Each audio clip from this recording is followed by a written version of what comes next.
At just 23 years old, Riley Gaines knows what it's like to be in the spotlight. Swimming for the University of Kentucky, she remembers sharing the podium with Lia Thomas, formerly Will Thomas.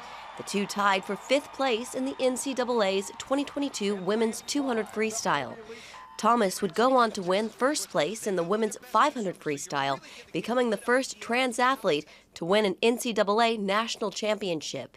After we tied, the NCAA official looked at both Thomas and myself, Thomas, who's towering over me at 6'4", and the official says, "Great job, you two, but you tied, and we only have one trophy, so we're going to give this trophy to Lia."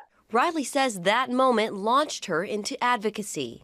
Now, part of her advocacy also includes the Leadership Institute, which just launched the Riley Gaines Center. When I started speaking out, I noticed a common theme again, and that I had a lot of people, prominent figures, even people with influential platforms, people who I wouldn't have imagined would agree with me on kind of issues that stem into the political world, that would reach out and say, "Thank you for doing what you're doing, keep going, keep fighting." I can't say anything because I have sponsorships or endorsements or scholarships, or I work in corporate America and I don't want to deal with lawsuits, whatever it was.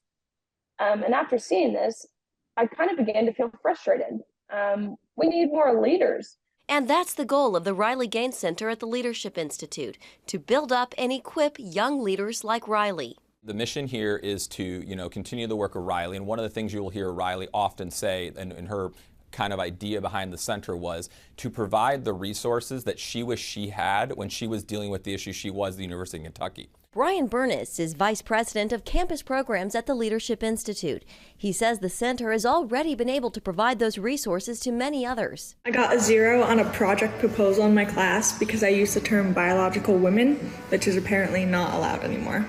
Olivia Kolchak is one of them. A professor at the University of Cincinnati gave her a failing grade on an assignment for using the term biological women. Caitlin Wheeler is another one, a teammate at Kentucky of Riley's that decided that she wanted to get in the fight and join her, and now Caitlin's doing speeches. She spoke, out recently in Alabama on a college campus about this issue. She's done media interviews to try to, lend her voice to the fight. Burness says this trans issue is about much more than sports and affects all of us. He and Riley are encouraging anyone who supports this fight to reach out to the Riley Gaines Center at the Leadership Institute and get involved. One thing is clear, that the more women that get involved, the more men that get involved, everybody that gets involved and steps up and stands with Riley, the better we're going to be. The message: there's power in numbers.